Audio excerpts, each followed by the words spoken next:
Chapter 28। अक्ष का बदला रूप और सबकी हैरानी। उसकी बात पर चेतन हंसा और तेज आवाज में बोला, सही कहा, अगर उसे मूव ऑन करना ही है तो क्या रिच एंड हैंडसम लड़कों की कमी हो गई थी? चुना भी किसी कॉलेज के टॉपर को जिसके अंदर सिर्फ किताबी कीड़ा है। ये कहकर वो जोर जोर से हंसने लगा। उसके साथ उनके ग्रुप और बाकी स्टूडेंट भी हंसने लगे। अधिक के भाव न्यूट्रल थे, उसे जैसे किसी भी चीज से कोई मतलब नहीं था। वही रितिका जो उन्हें इग्नोर कर रही थी, लेकिन उन्हें अब अक्ष का मजाक उड़ाता सुनकर उसकी आंखें लाल होने लगी। सारांश और हर्षित को भी गुस्सा आ रहा था। तभी चेतन ने कुछ ऐसा कहा जिससे उनका सब्र जवाब दे गया और वो उसे मारने के लिए झपटे। रितिका, उस अक्ष में ऐसा क्या है जो तुम्हें मुझ में नहीं दिखा?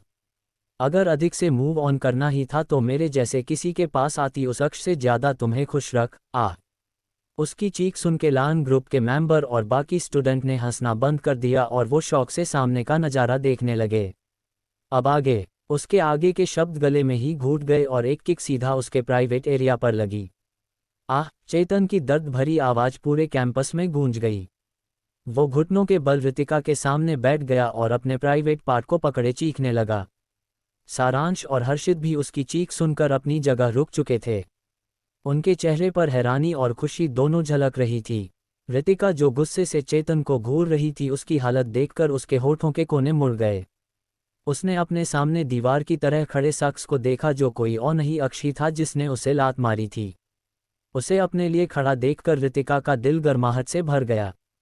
ऐसा नहीं था कि उसे खुद के लिए किसी की जरूरत है, बल्कि वो अकेली ही ऐसे कई लड़कों को सीधा कर सकती थी। लेकिन जब कोई दिल से आपको बिना कहे प्रोटेक्ट करता है तो ये फीलिंग अलग ही होती है, जो पहली बार उसे तब महसूस हुई थी जब वो बिना अंजाम की सोचे उसके साथ बिल्डिंग से कूद गया था और उसके हिस्से की गोली भी खाली थी।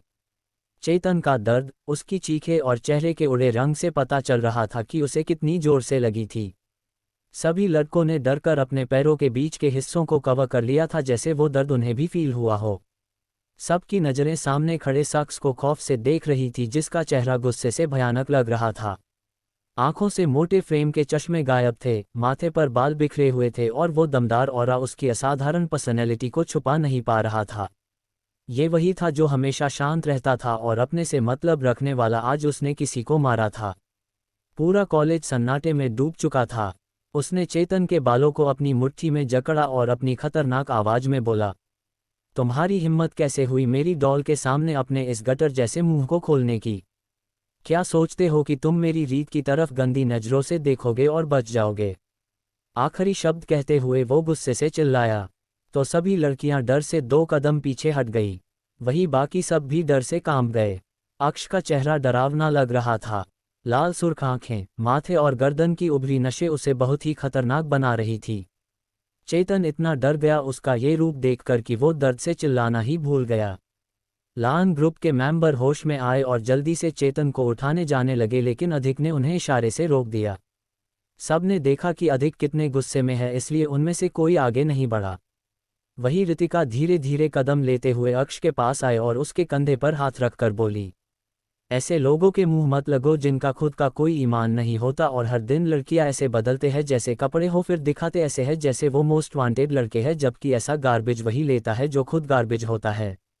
उसकी बात सुनकर अक्ष ने चेतन के बाल छोड़ दिए और अपने रुमाल से हाथ साफ करके उसे फेंककर रितिका की कमर पकड़कर बोला, तुमने सही कहा डॉल, ऐसे लोग अपने आप को बहुत ही अमेजिंग समझते हैं और सोचते हैं कि हर लड़की इन्हें चुनेगी। आखिर कोई इज्जतदार घर की लड़की एक प्ले बॉय को क्यों चूज करेगी? इस एक वाक्य के साथ सभी स्टूडेंट्स में बातें होने लगी। सब जानते थे कि चेतन कितना बड़ा फ्लर्ट है और हर रोज एक नई लड़की को घुमाता है। वही अपने बारे में गार्बेज और प्ले बॉय सुनकर चेतन की मुट्ठियां कस गई। उसे इस वक्त हद से ज्यादा गुस्सा आ रहा था उन दोनों पर। उसका मन कर रहा था कि वो अभी रितिका को सबक सिखाए। तभी हर्षित और सारांश भी आगे आए और उसे पंच मारते हुए बोले, साले तेरी हिम्मत कैसे हुई हमारी बहन पर गंदी नज़र डालने की? भूल गया था कि वो कौन है? तेरी औकात भी है जिंदल्स की प्रिंसेस को चेस करने की? तू क्या उसे बाकी लड़कियों की तरह समझता है जो वो तेरे जैसे के पीछे भागेगी? अगर आगे से मेरी बहन और दोस्त का मजाक उड़ाया तो तुझे ही मैं पूरे कॉलेज में मजाक बना दूंगा। सारांश ने भी हर्षित के बाद हाथ साफ करते हुए अपनी भड़ास उतार दी। उसके बाद दोनों रितिका और अक्ष के पास खड़े हो गए। तभी तुषार और वैभव जो अक्ष के साथ ही कॉलेज आए थे जब चेतन ऋतिका को तंग कर रहा था, वो दोनों भी उनके साथ खड़े हो गए। अब एक तरफ डार्क डेविल ग्रुप था और दूसरी तरफ लान ग्रुप। हर्ष, आशी, मानसी, मिशा, शिखा और भाविका तभी आए थे जब अक्ष ने चेतन को मारा था। उन्हें पूरा मैटर नहीं पता था। हर्ष और मानसी अपने ग्रुप के साथ खड़े हो गए और सामने देखने लगे। अक्ष चेतन को घूरता है जिसे शुभ और विवान ने अब उठा लिया था और सभी लान ग्रुप के मेंबर को देखकर अपनी सर्द आवाज में वार्निंग देते हुए कहता है, तुम्हारा ग्रुप बाकी किसके साथ क्या करता है इससे हमारा कोई लेना देना नहीं है, लेकिन अगर मेरी गर्लफ्रेंड से उलझोगे इसका मतलब पूरी डार्क डेविल गैंग से उलझना होगा। आज पहली बार वार्निंग दे रहा हूँ, आगे से सिर्फ एक्शन होंगे। उसने घूरती हुई नज़र अधिक पर डाली और ऋतिका का हाथ पकड़े आगे बढ़ गया। उसके पीछे डार्क डेविल के सभी मेंबर ने लान ग्रुप पर एक कठोर नज़र डाली और वो भी उसके पीछे चले गए। उस ग्रुप का एटीट्यूड और उनके लीडर का ये अंदाज सबने पहली बार देखा था, वरना सब उसे सबसे शांत और समझदार लीडर बोलते थे जो लड़ाई झगड़े से दूर रहता है। अधिक की मुट्ठी गुस्से से बंधी थी, उसकी गहरी नज़रें उन दोनों के बंधे हुए हाथ पर थी। उसकी आंखें डार्क हो गई और तभी चटाक तेज आवाज हुई और फिर से शांति छा गई। लान ग्रुप के साथ आसपास खड़े स्टूडेंट्स हैरान रह गए। चेतन जो पहले ही दर्द में था, इतनी फोर्स से आया थप्पड़ उसे पीछे खींच ले गया। वो अविश्वास से अधिक को मुंह खोले देखने लगा। उसका एक हाथ अपने गाल पर था जहां अभी अभी उसे थप्पड़ पड़ा था। अधिक ने अपनी लाल हो चुकी आंखों से उसे घूरा और गुस्सा से बोला, मुझे नहीं पता था कि तुम एक लड़की को ऐसे शब्द कह सकते हो। मैंने तुम्हें नहीं रोका क्योंकि मुझे लगा तुम अक्ष को चिढ़ाना चाहते हो, लेकिन तुम तो नीचता पर उतर आए। आगे से अगर ऐसा हुआ तो तुम्हें हमारे ग्रुप से निकाल दिया जाएगा। अपनी बात कहने के बाद वो वहां से चला गया। शुभ, विवान और ध्रुव ने भी उसे गहरी डिसअपॉइंटमेंट से देखा और अधिक के पीछे चले गए। हर्ष, जिसे आसपास के स्टूडेंट से मैटर पता चल गया था, वो भी अब अपनी खा जाने वाली नज़रों से चेतन को घूर रहा था। वो आगे आया और उसने भी एक तेज थप्पड़ उसके दूसरे गाल पर जड़ दिया। वहां खड़ी सभी लड़कियां फिर से हैरान रह गई। मेरी बहन से दूर रहना, और आगे से अगर मैंने सुना तुमने उसके साथ कोई भी गलत हरकत करने की कोशिश की है तो मुझसे बुरा कोई नहीं होगा। ये कहकर हर्ष भी उसे घृणा से घूरते हुए चला गया। दीप्ति और मेघना ने उसे संभाला और अपने साथ मेडिकल रूम ले गई। मानसी भी उनके पीछे चली गई। बाकी सभी लड़कियां अपनी क्लास की तरफ चली गई।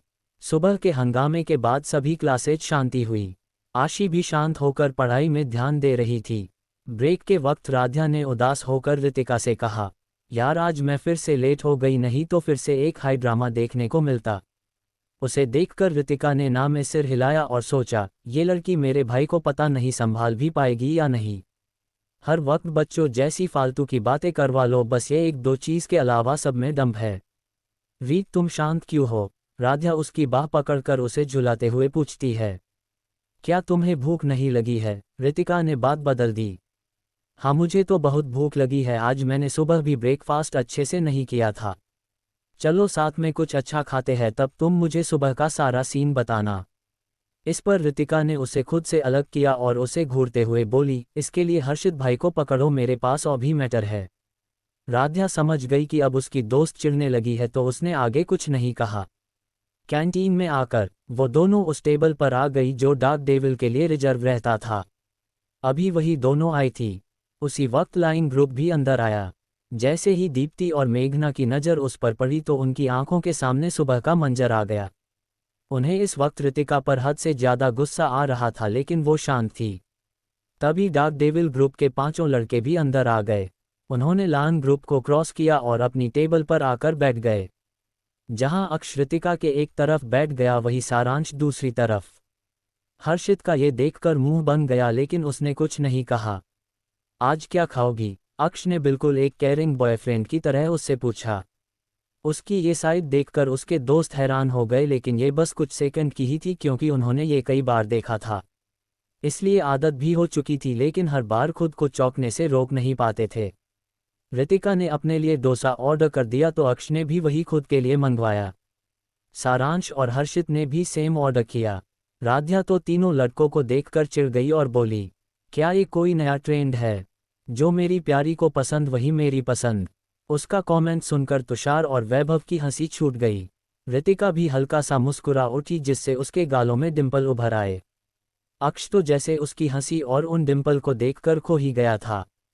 ऊपर से चिन का वो तिल जैसे अक्ष को मदहोश कर रहा था। वो उसे चूम लेना चाहता था लेकिन अभी वो ऐसा नहीं कर सकता था। उसने अपनी फीलिंग्स को दबाया और रितिका के हाथ को अपने अंगूठे से सहलाने लगा। वही हर्षित और सारांश तो राध्या को ऐसे देख रहे थे जैसे उससे आंखों से ही सवाल कर रहे हो, मैडम तुम चुप होने का क्या लोगी। वही राध्या भी जैसे समझ गई, उसने एटीट्यूड से कहा, एक बर्गर, फ्रेंच फ्राइज और चॉकलेट शेक, इतना चलेगा। उसकी फरमाइश सुनकर दोनों भाइयों ने एक दूसरे को देखा, फिर बिना कुछ कहे ऑर्डर देने चले गए। थोड़ी देर में उनका ऑर्डर भी आ गया और वो सब अपनी डिश एंजॉय करने लगे। अक्ष तो बिना किसी शर्म के अपने हाथों से रितिका को खिला रहा था। रितिका को भी कोई दिक्कत नहीं थी, वो शांति से उसके हाथ से खा रही थी। उसने भी अक्ष को पहला बाइट अपने हाथ से खिलाया था लेकिन अब वो उसे खिलाता फिर खुद खाता था। दोनों का ये पब्लिक डिस्प्ले ऑफ अफेक्शन कई आंखों को चुभ रहा था। कैंटीन में मौजूद बहुत सी लड़कियों को अब रितिका से जलन होने लगी थी। अधिक की हालत भी कोई ठीक नहीं थी। वो बस बाहर से नॉर्मल दिखा रहा था जिससे आशी तो बहुत खुश थी। वो भी चाहती थी कि अधिक भी उसे अपने हाथों से खिलाए लेकिन उसकी हिम्मत नहीं थी उससे ऐसी डिमांड करने की। आज अक्ष ने ग्लासेस नहीं पहने जिनके बिना वो बहुत ही चार्मिंग लगता था। मिशा ने जब से उसे ऐसे देखा था उसकी तो नज़रें ही बार बार उसकी आंखों पर जम जाती थी। पहले उसने कभी ध्यान ही नहीं दिया था कि उसकी आंखें इतनी सुंदर होगी। ग्रे आइज बहुत ही अट्रैक्टिव लगती है। ब्रेक के बाद आखिरी क्लास खत्म होने के बाद रितिका अपने दोनों भाइयों को मैसेज करके अपनी कार लेकर ऑफिस के लिए निकल गई। आर एंटरप्राइज 20 मंजिला इमारत जिसके ऊपर सुनहरे अक्षरों में उसका नाम लिखा हुआ था। ये कंपनी शहर की प्राइम लोकेशन और बिजनेस हब में था। यहाँ आसपास कई और कंपनी थी लेकिन उसके मुकाबले वो छोटी थी। आर एंटरप्राइज ने बड़ा जमीन का हिस्सा कवर कर रखा था।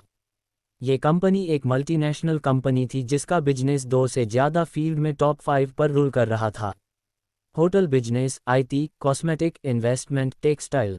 रितिका की कार कंपनी के एंट्रेंस के सामने आकर रुकी। उसने डोर खोला और बाहर आ गई। इस वक्त वो एक बिजनेस सूट में थी और बहुत ही खूबसूरत लग रही थी। उसका फेस मास्क से ढका हुआ था। उसने अपनी आंखों से सनग्लासेस हटाए तभी एक बॉडीगार्ड आया और उसके सामने झुक गया। बॉस। रितिका ने उसे अपनी कार की चाबी दी और बोली, मैं मेन एंट्रेंस से जाऊंगी। उसके बाद वो पूरे कॉन्फिडेंस के साथ आगे बढ़ गई।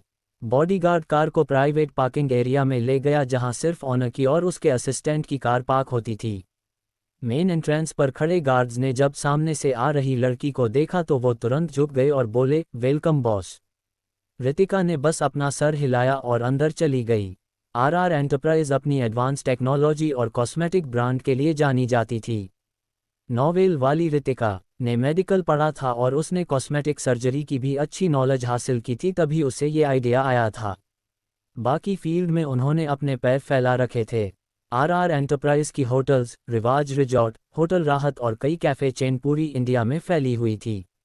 आर इन्वेस्टमेंट ग्रुप भी उन्होंने अपनी कंपनी को सपोर्ट और बाकी उनकी पार्टनर कंपनी को ग्रो करने में मदद करने के लिए बनाया था, जो काफ़ी अच्छा चल रहा था लेकिन इस वजह से कई कंपनी इसका फ़ायदा भी उठा रही थी।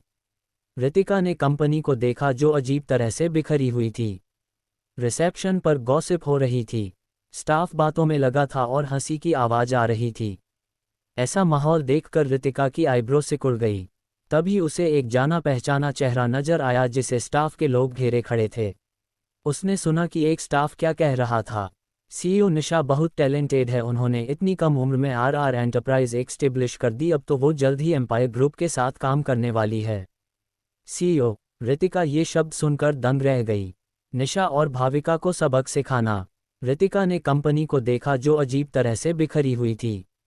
रिसेप्शन पर गॉसिप हो रही थी, स्टाफ बातों में लगा था और हंसी की आवाज़ आ रही थी। ऐसा माहौल देखकर रितिका की आईब्रो सिकुड़ गई। तभी उसे एक जाना पहचाना चेहरा नजर आया जिसे स्टाफ के लोग घेरे खड़े थे।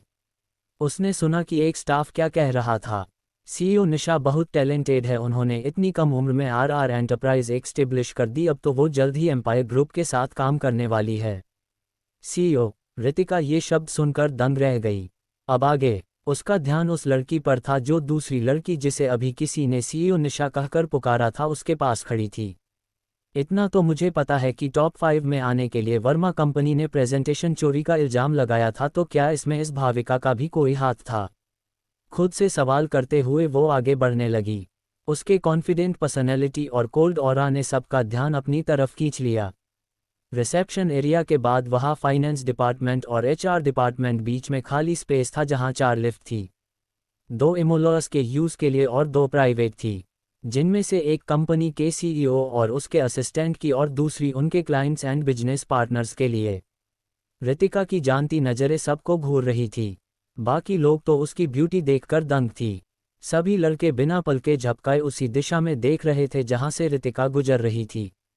वही निशा के पास खड़ी भाविका ने जैसे ही वहां देखा तो उसे वो लड़की कुछ जानी पहचानी लगी, लेकिन मास्क लगे होने की वजह से वो पहचान नहीं पा रही थी।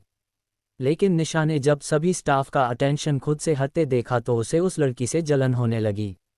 वो उसे घूरने लगी क्योंकि चेहरा आधा ढके होने के बाद भी उसकी सुंदरता वहां मौजूद सबसे कई गुना ज़्यादा थी। ये चीज़ निशा को गवारा नहीं थी। वो खुद को इस कंपनी का मालिक समझने लगी थी, इसलिए वो इस जगह को अपनी टेरिटरी मानती थी। तभी उसने उस लड़की को रिसेप्शनिस्ट से कहते सुना, क्या आप असिस्टेंट रजत को इन्फॉर्म कर देगी कि उनसे मिलने मिस आ रही है? रिसेप्शन पर खड़े स्टाफ ने भी उसकी बात सुनी और उनकी आंखों से प्रशंसा गायब हो गई और वे उसे अजीब नज़रों से देखने। रिसेप्शन पर एक छोटी लड़की थी जिसकी उम्र रितिका जितनी ही होगी। वो सभी स्टाफ की वजह से परेशान बैठी थी और उसकी जगह इन लोगों ने उस पर कब्जा कर लिया था।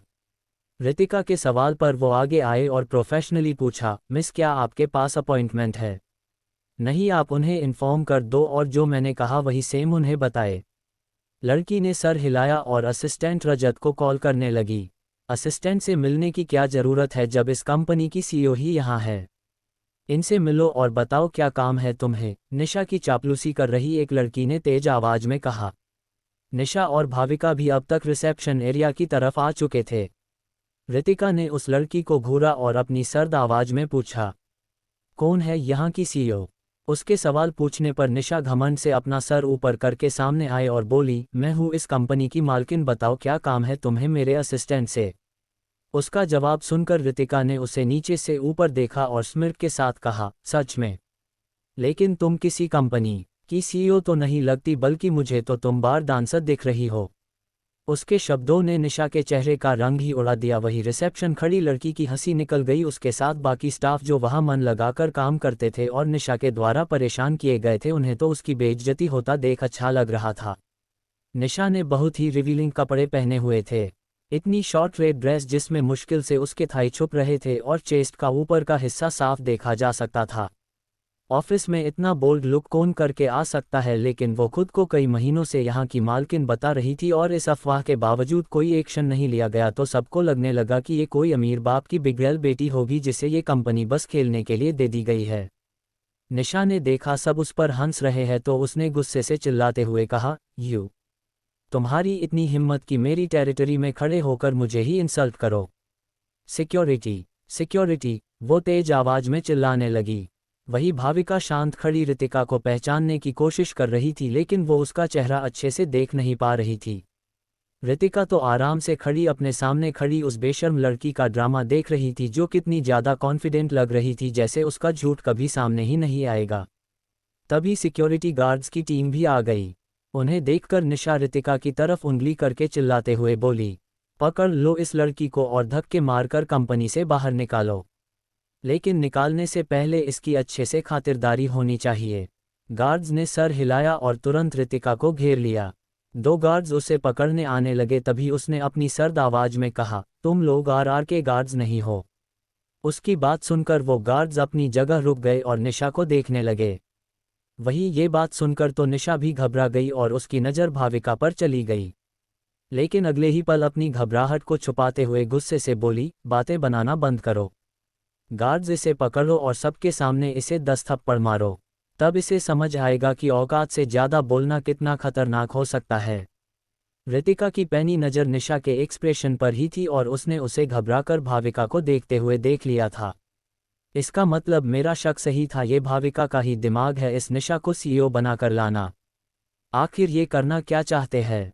वो क्यूरियस तो थी, तभी उसे एकदम से याद आया, कहीं ये निशा को सबकी नज़रों में सीईओ बनाकर मेरे असिस्टेंट के एब्सेंस में मेरे केबिन में तो नहीं जाती। ये ख्याल आते ही वो सब समझ गई। पुरानी वाली रितिका का केबिन लॉक्ड रहता था, उसमें सिर्फ असिस्टेंट ही जा सकता था क्योंकि उसके पास ही की थी। लेकिन जब उसने कंपनी आना ही छोड़ दिया तो किसे पता चलता है कौन आता है और कौन नहीं। अब तक गार्ड्स रितिका को पकड़ने के लिए आगे बढ़ गए थे, लेकिन वो हाथ लगाते उससे पहले ही उसने उन्हें अपने दोनों हाथ से थप्पड़ जड़ दिया और गुस्से से चिल्लाए, इवान। उसके पुकारते ही एक साया तेजी से आया और उसने चारों गार्ड्स को दूर हटा दिया। पूरा स्टाफ दंग रह गया। उसी वक्त एक के बाद एक हथियार बंद गार्ड्स आगे आए और रितिका के आगे झुक गए। बॉस, उनके बॉस कहते ही स्टाफ होश में आया, तभी उनकी नज़र उनके ब्रोच पर गई। ये तो हमारी कंपनी की सीईओ की पर्सनल सिक्योरिटी टीम है, एक स्टाफ ने हैरानी से कहा। वो एक बहुत पुराना एम्प्लॉय था और उसने एक बार इस टीम को देखा था, लेकिन वो सीईओ को नहीं देख पाया था। वो उस ब्रोच पर बने आर का डिज़ाइन पहचानने में गलती नहीं कर सकता था। कहा जाता था कि उनकी सीईओ के पास भले ही कोई सिक्योरिटी कंपनी नहीं थी, लेकिन एक बड़ा ट्रेनिंग बेस था जहां से उनकी प्राइवेट टीम को सिलेक्ट किया गया था। इतने सारे गार्ड्स को देखकर निशा और भाविका डर गई। उनके चपचे और चमचिया भी डरकर पीछे हो गए। चारों सिक्योरिटी गार्ड्स को ब्लैक यूनिफॉर्म पहने बॉडीगार्ड्स ने पकड़ लिया था। एक लड़का जिसकी हाइट नॉर्मल से ज़्यादा थी और बॉडी एकदम किसी बिल्डर की तरह, ब्लैक ब्लेजर और कानों में ब्लूटूथ लगाए, वो बेहद हैंडसम लग रहा था। उसने रितिका के आगे झुककर कहा, बॉस क्या ऑर्डर है? गार्ड्स को लेकर जाओ और पूछताछ करो कि इन्हें किसने हायर किया है और ये मेरी कंपनी में क्या कर रहे हैं। मेरी कंपनी कहते ही पूरा स्टाफ सदमे में चला गया। निशा को गुस्सा आने लगा और वो सब कुछ भूलकर फिर से चिल्लाई, क्या बकवास कर रही हो? मैं यहाँ की मालकिन हूँ। अब तुम यहाँ अपने भाड़े के गुंडे बुलाकर मेरी प्रॉपर्टी पर कब्जा करना चाहती हो? रितिका ने उसे बिल्कुल भाव नहीं दिया, बस 3 शब्द बोली, इवान। पुलिस बुलाओ। वो शख्स जो उसके ऑर्डर का वेट कर रहा था, उसने तुरंत पुलिस से कांटेक्ट किया। वही पुलिस का नाम सुनकर अब भाविका घबराने लगी थी। उसे कुछ गलत होने का एहसास होने लगा। वो समझ गई कि अगर ज़्यादा बात बढ़ी तो प्रॉब्लम हो जाएगी, इसलिए उसने निशा को कोहनी मारी जो खुद भी पुलिस के नाम से घबरा रही थी। उसके इशारे करने पर निशा ने खुद के इमोशंस को कंट्रोल किया और बोली, लगता है कोई गलतफहमी हो गई है मिस, प्लीज़ आप अपने गार्ड्स को बाहर जाने के लिए कहिए। इस वक्त वर्किंग टाइम है और हमें देर हो रही है अपने काम में। उसे इतना शांत देखकर रितिका ने तिरछी निगाहों से उसे देखा और भाविका को घूरते हुए बोली, अपने असिस्टेंट को बुलाओ। जब सीईओ मैडम यहाँ है तो वो कहाँ घूम रहा है? उसके इस सवाल पर निशा के माथे से पसीना बहने लगा।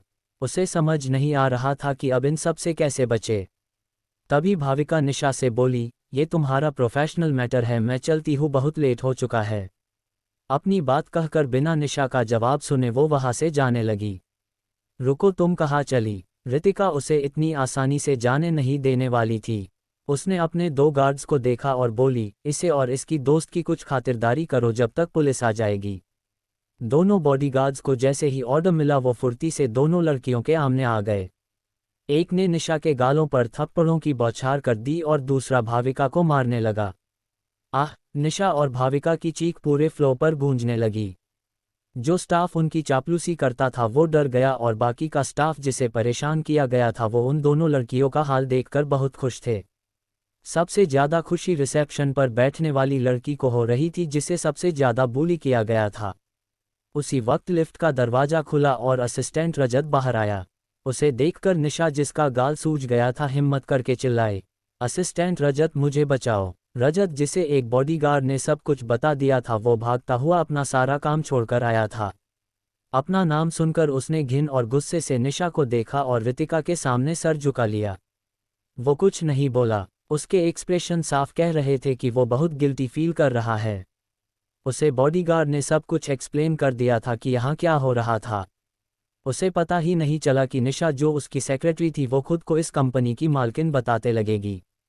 पूरा स्टाफ फिर से चौंक गया था असिस्टेंट रजत को एक छोटी लड़की के सामने झुकते देख। तुम्हारी नाक के नीचे कोई खुद को सीईओ बताता घूम रहा है और तुम्हें इसकी भनक तक नहीं लगी? उसने रजत को घूरते हुए सवाल किया। बॉस, ये मेरी गलती है, मैं आपको कोई एक्सप्लेनेशन नहीं दूंगा। ये सब मेरी लापरवाही की वजह से हुआ है। निशा मेरी सेक्रेटरी है, मुझे सच में नहीं पता था कि ये मेरी पीठ पीछे क्या कर रही है। निशा ने जब देखा कि उसका भांडा फूट गया है तो उसे शर्मिंदगी होने लगी और ये सुनकर कि ये लड़की ही इस कंपनी की ओनर है वो हैरान रह गई। भाविका भी ये सुनकर चौंक गई और घबराने लगी। ये कैसे हो सकता है? उसने तो कहा था कि सीईओ कंपनी के मैटर्स को हैंडल करने के लिए अवेलेबल नहीं है, फिर ये क्या था? इस वक्त वो यहाँ से सबकी नज़रों के सामने से भाग जाना चाहती थी। तभी रितिका अपनी ठंडी आवाज में बोली, लीगल टीम को इन्फॉर्म करो कि इन दोनों लड़कियों के घर नोटिस भेजो। इनके घर वालों को भी तो पता चलना चाहिए आखिर ये बाहर कर क्या रही है। उसकी बात सुनकर निशा और भाविका डर गई। अगर उनके अगेंस्ट चार्जेस लगे तो ये उनके फ्यूचर के लिए बिल्कुल अच्छा नहीं होगा। तभी पुलिस भी आ गई। रितिका ने रजत को देखकर सख्ती से कहा, हैंडल दिस मैटर। रजत सब समझ गया। उसने सहमति में सर हिला दिया। उसके बाद रितिका बाहर चली गई। उसके पीछे ही उसके पर्सनल गार्ड्स भी आ गए। इवान जो उसका सिक्योरिटी हेड था वो उसके पीछे खड़ा था। मुझे फॉलो करने की ज़रूरत नहीं है, यही रहो और पता लगाओ कि इन सब के पीछे कौन है। ऑर्डर देने के बाद वो अपनी कार में बैठी जो पहले से ही उसके एक बॉडीगार्ड ने लाकर सामने पार्क कर दी थी। उसके वहां से जाते ही पूरी टीम जिसमें अभी 20 लोग थे सभी चले गए। इवान रितिका के रोकने के बाद भी उसे फॉलो करने लगा क्योंकि उसकी सेफ्टी के साथ वो कोई लापरवाही नहीं दिखा सकता था। आधे घंटे बाद रितिका ने अपनी कार एक जगह पार्क की और मास्क लगाकर पैदल ही आगे बढ़ गई। उसे पता था इवान अभी भी उसके पीछे है लेकिन उसने कुछ नहीं कहा। नेशनल हेल्थ केयर ऑर्गेनाइजेशन की बिल्डिंग के सामने आकर उसने एक नज़र उसे देखा फिर अंदर चली गई। मेन गेट पर ही सिक्योरिटी गार्ड्स ने उसे रोक दिया और कार्ड दिखाने के लिए कहा।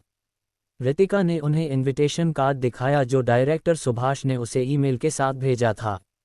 गोल्डन कार्ड को देखकर गार्ड्स ने उसे नहीं रोका और अंदर जाने दिया। रितिका ने जैसे ही अंदर कदम रखा वैसे भी डायरेक्टर सुभाष को इन्फॉर्म कर दिया गया कि वो इंसान आ गया है जिसे आपने अपना स्पेशल विजिटर कार्ड दिया था।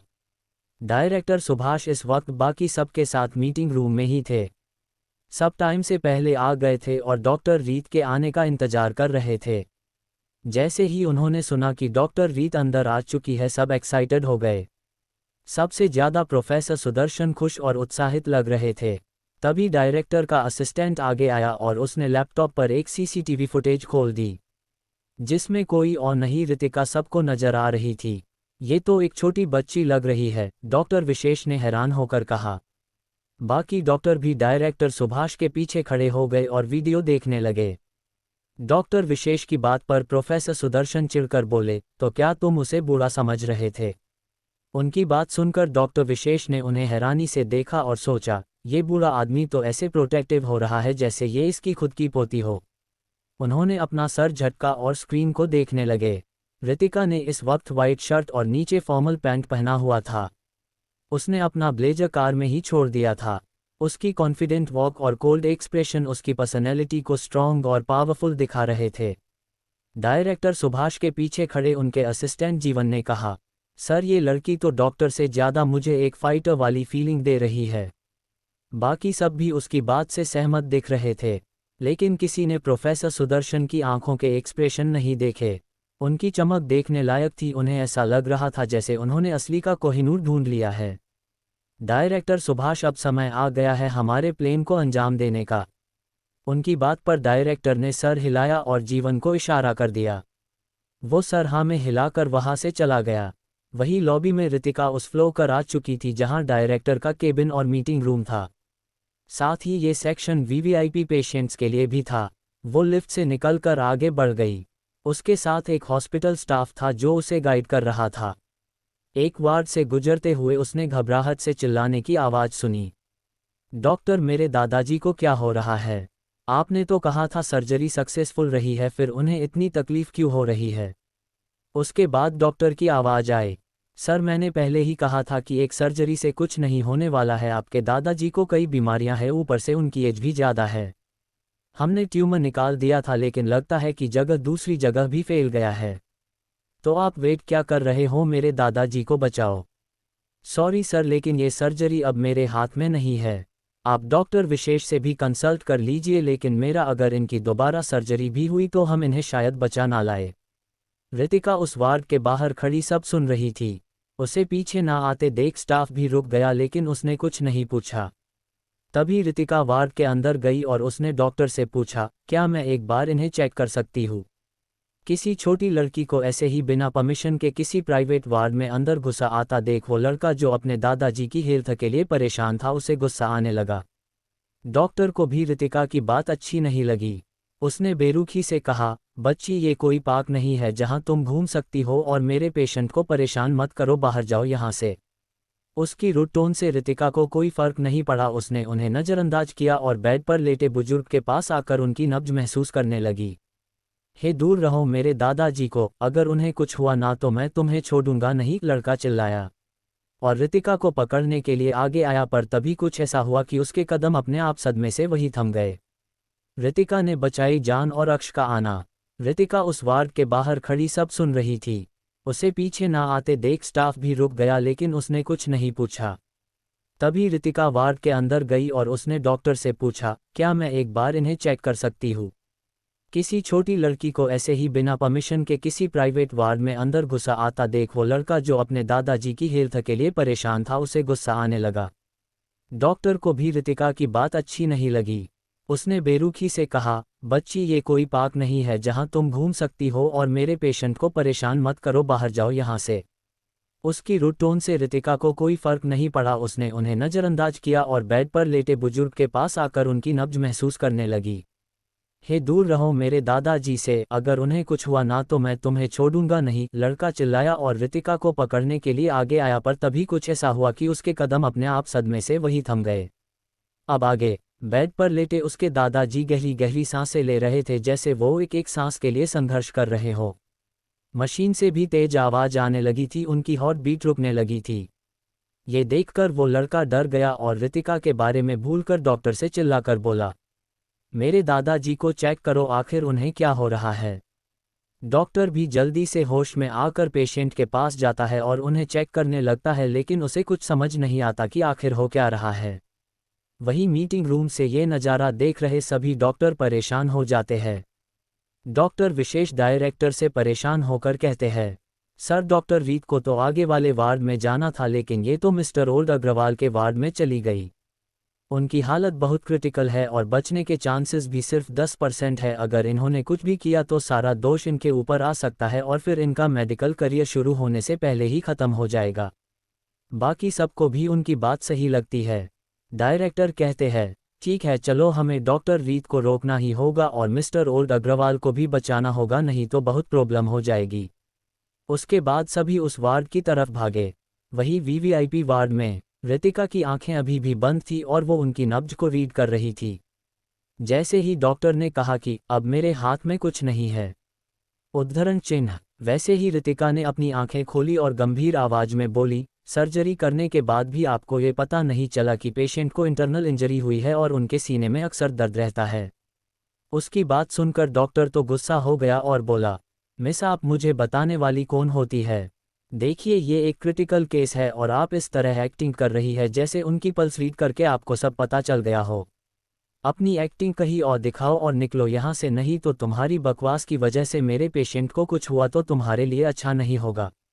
रितिका ने उस डॉक्टर को ऐसे देखा जैसे कोई बेवकूफ़ हो और बिना कुछ कहे वहाँ टेबल पर रखी टूल्स ट्रे से उसने एक छोटा का नाइफ उठाया और किसी के कुछ समझने से पहले ही उस बुजुर्ग के सीने पर एक कट लगा दिया। ये देखकर डॉक्टर और वो लड़का जो हैरान था चिल्ला पड़े और उसे पकड़ने के लिए दौड़े। वही रितिका ने उन्हें इग्नोर किया और अपना काम जारी रखा। डॉक्टर उसे हाथ लगाने ही वाला था कि तभी पीछे से आवाज आई, डॉक्टर अवस्थी पीछे हटो। डॉक्टर अवस्थी जो कि टॉप सर्जन में माने जाते थे, जब उन्होंने जानी पहचानी आवाज सुनी तो मुड़कर देखा तो वहाँ डायरेक्टर के साथ प्रोफेसर सुदर्शन और बाकी वर्ल्ड क्लास डॉक्टर खड़े थे। डायरेक्टर आप देख रहे हैं ये लकड़ी बिना किसी लाइसेंस और स्किल के किसी की जाना से खेल रही है। वो लड़का भी सबको एक साथ देखकर चौंक जाता है, लेकिन उसने रितिका का हाथ पकड़ लिया था और उसे जोर से दूसरी तरफ धक्का दे दिया। दूर हटो मेरे दादाजी से, तुम एक मर्द रहो। अगर मेरे दादाजी को कुछ हुआ तो मेरी फैमिली तुम्हें जिंदा नहीं छोड़ेगी। उसके धक्का देने से पहले ही रितिका अपना काम कर चुकी थी। उसे कुछ सेकंड ही लगे थे और उसने उनके सीने में फंसा हड्डी का टुकड़ा निकाल लिया था जो उस लड़के के धक्का देने से नीचे गिर गया और सीधे डॉक्टर्स की टीम के पैरों के पास गिरा। रितिका ने खुद को गिरने से संभाल लिया था। उसने तीखी नज़रों से उस लड़के को घूरा और बोली, अगर ये किसी की जान का सवाल नहीं होता तो तुम्हें लगता मैं किसी ऐसे को बचाऊंगी जिसे मैं एक फ्रॉड लगती हूँ। तभी उसने डॉक्टर अवस्थी को देखा और बोली, now he is out of danger, जल्दी से उनका कट फिक्स कर दो वरना इन्फेक्शन हो जाएगा।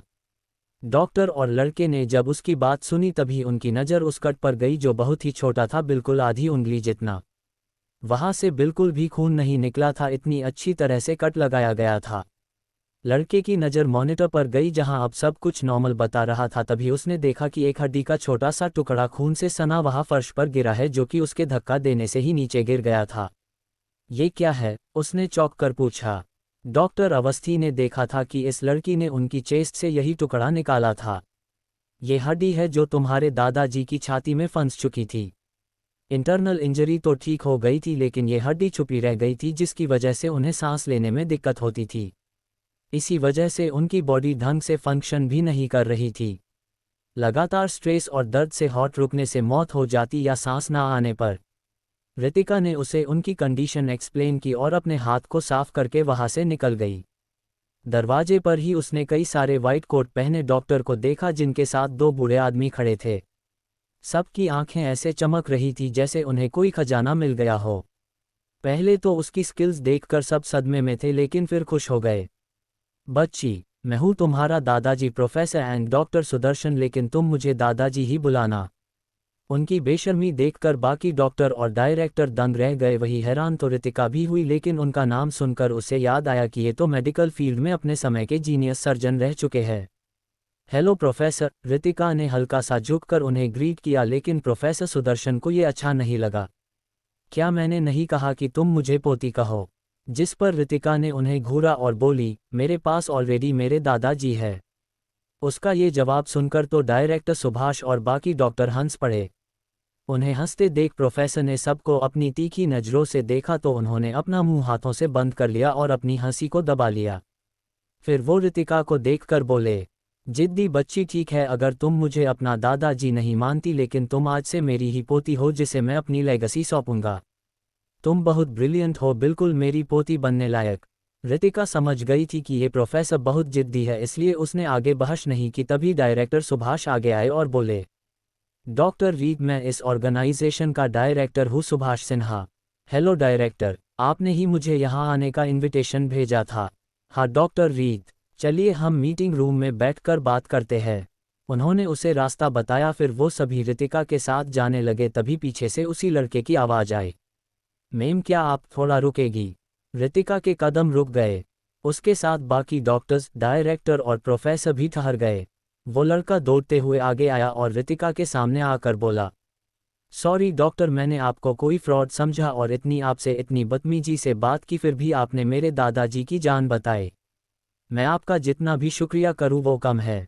मेरे और मेरी बहन के पास बस हमारे दादाजी ही थे। अगर आज उन्हें कुछ हो जाता तो मेरी बहन भी मुझे छोड़कर चली जाती।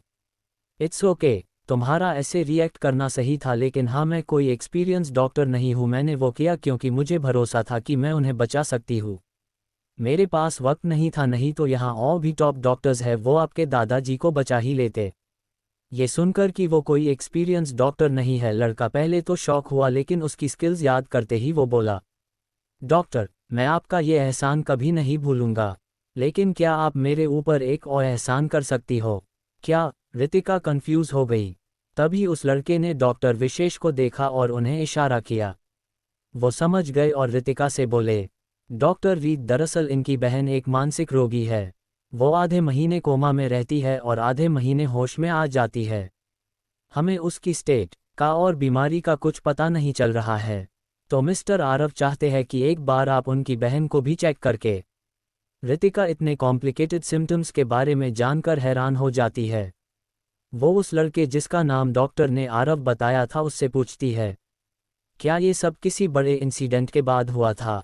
यस डॉक्टर, मेरी बहन मुझसे बड़ी है और 1 साल पहले उनकी शादी होने वाली थी, लेकिन शादी के मंडप में उनका प्यार उन्हें छोड़कर चला गया और वो उसे रोकने के लिए उसके पीछे भागी, लेकिन उनका एक मेजर एक्सीडेंट हो गया और इसी के साथ वो मेंटली एक बच्ची जैसी बन गई। रितिका को ये केस कुछ जाना पहचाना लग रहा था, जैसे उसने पहले भी नॉवेल में ये सेम कहानी पढ़ी हो। तुम्हारी बहन का नाम क्या है? मेरी दी का नाम सुहानी अग्रवाल है। सुहानी, रितिका ने धीरे से बुदबुदाया, तभी उसकी आंखों में हैरानी आ गई। कहीं ये वही लड़की तो नहीं है जिसे आरांश भाई प्यार करते हैं? मतलब उनका पहला प्यार जो कि नॉवेल में अधूरा रह गया था क्योंकि तब ये लड़की मर चुकी थी। उसने गहरी सांस ली और अपने चेहरे पर कोई भी एक्सप्रेशन ना दिखाते हुए बोली, ओके, तुम डायरेक्टर सुभाष के जरिए मुझसे कांटेक्ट कर सकते हो। अभी अपने दादाजी का ध्यान रखो। जब वो ठीक हो जाए फिर मैं तुम्हारी बहन को देखने चलूंगी। ओके डॉक्टर, आरव ने खुश होकर कहा। Meeting room. रितिका बीच में बैठी हुई थी और बाकी सभी डॉक्टर उसके सामने। डायरेक्टर और प्रोफेसर सुदर्शन हेड चेयर पर बैठे थे। तो तुम क्या सोचती हो इस बारे? देखो, तुम्हारी नॉलेज और सोचने का तरीका बहुत ही इंटेलेक्चुअल, लॉजिकल और एक्यूरेट है। तुमने सभी अनसॉल्वेड सर्जरी केसेज जिन्हें अभी तक कोई भी सॉल्व नहीं कर पाया उसे सिर्फ 1 घंटे के अंदर सॉल्व कर दिया, वो भी पूरे एक्सप्लेनेशन के साथ। तुमने उनमें मिस्टेक भी मेंशन की जिस वजह से सर्जरी फेल हुई। उसके बाद हमारी ऑर्गेनाइजेशन की क्वेश्चन डिजिटल वॉल भी तुमने क्रैश कर दी। अगर टेक्निकली देखा जाए तो इस ऑर्गेनाइजेशन की कंडीशन के हिसाब से तुम डायरेक्टर बन सकती हो। बस हमें तुम्हारी स्किल्स के बारे में थोड़ा शक था जो थोड़ी देर पहले का मूवमेंट देखकर गायब हो गया। डायरेक्टर सुभाष ने उसे सब कुछ एक्सप्लेन किया। सॉरी डायरेक्टर, मुझे आपको निराश करना होगा। मैंने तो ऐसे ही केसेज सॉल्व कर दिए थे, मुझे नहीं पता था कि इतने मामूली से क्वेश्चन का आंसर देने पर मुझे डायरेक्टर बना दिया जाएगा, उसने बहुत ही लापरवाही से कहा। लेकिन सभी डॉक्टर तो उसकी ये बात कि क्वेश्चन मामूली थे सुनकर ही शॉक हो गए थे। डॉक्टर विशेष तो मन में सोचते हैं, अगर ये मामूली है तो इसकी नज़र में टफ क्या होता है। प्रोफेसर सुदर्शन को तो हंसी आ गई और वो अपना सर हिलाते हुए बोले, बिल्कुल सही कहा, मेरी पोती है। वो जीनियस की भी सुपर जीनियस है, उसके लिए ये मामूली सवाल कुछ भी नहीं है। अगर तुम्हें डायरेक्टर नहीं बनना है तो कोई बात नहीं। उनकी बात सुनकर डायरेक्टर सुभाष बोले, प्रोफेसर, ये रूल है जो WHO ने बनाया है, हम इसे नकार नहीं सकते। ये सुनकर प्रोफेसर सुदर्शन भी गंभीर हो गए। रितिका भी समझ गई कि पीछे हटने का कोई रास्ता नहीं है। वैसे तो उसे अपनी पावर रियल वर्ल्ड की तरह यहाँ भी बढ़ानी थी, लेकिन वो जिम्मेदारी से बंधना नहीं चाहती थी। ठीक है, तो मैं डायरेक्टर की पोजीशन ले लूँगी, लेकिन मेरे पास इसके अलावा भी बहुत कुछ है करने को, इसलिए मैं इस ऑर्गेनाइजेशन का काम संभालने के लिए हर दिन अवेलेबल नहीं रहूँगी। आप मुझे इम्पोर्टेंट मैटर्स पर ही बुला सकते हैं, अगर मंजूर है तो ठीक है। उसकी डिमांड सुनकर डॉक्टर विशेष चिढ़ गए और सोचने लगे, अभी तो इसने बस कुछ ही स्किल दिखाई है कि सभी पागल हो रहे हैं और ये लड़की इसका फ़ायदा उठा रही है। कहीं डायरेक्टर इसकी स्किल्स को कुछ ज़्यादा ही नहीं समझ रहे। लेकिन वो कुछ कहते उससे पहले ही प्रोफेसर सुदर्शन डायरेक्टर सुभाष को देखकर बोले, मेरी पोती को तब तक तंग नहीं किया जाएगा जब तक बात बहुत ही ज़्यादा ज़रूरी नहीं हो। तुम अभी बूढ़े नहीं हुए हो, उसकी जगह इसे संभालो, और वैसे भी उसे आगे जाकर स्पेशल टीम ज्वाइन करनी है, तुम्हारी तरह वो एक जगह बैठ नहीं सकती। डायरेक्टर सुभाष जो रितिका की शर्त के बारे में सोच रहे थे वो उनकी बात सुनकर चिढ़ गए और गुस्से से बोले, कल तो तुम मुझे बूढ़ा कह रहे थे, अब जब बात तुम्हारी पोती पर आई तो अब मैं जवान भी हो गया। हाँ तो खुश हो जाओ, मैंने तुम्हारी तारीफ ही की है। ये सुनकर तो डायरेक्टर और भी चिढ़ गए। रितिका उन्हें देख रही थी कि कैसे ये बच्चों की तरह लड़ रहे हैं। उसे मानना पड़ा कि ये उसके जबरदस्ती के बने दादाजी सच में किसी को भी आराम से पागल कर सकते हैं। डायरेक्टर सुभाष ने अब उनसे कोई बहस नहीं की और गंभीर लहजे में रितिका से बोले, वैसे मेन रीजन तुम्हें यहाँ बुलाने का स्पेशल टीम में रिक्रूट करना था, एक आर्मी डॉक्टर के तौर पर। जैसा कि तुमने सुना ये एक स्पेशल टीम है, तो उसमें जो टीम बनेगी वो भी बेस्ट होनी चाहिए और तुम ही वो बेस्ट डॉक्टर बनोगी जो स्पेशल टीम का हिस्सा बन सकती हो।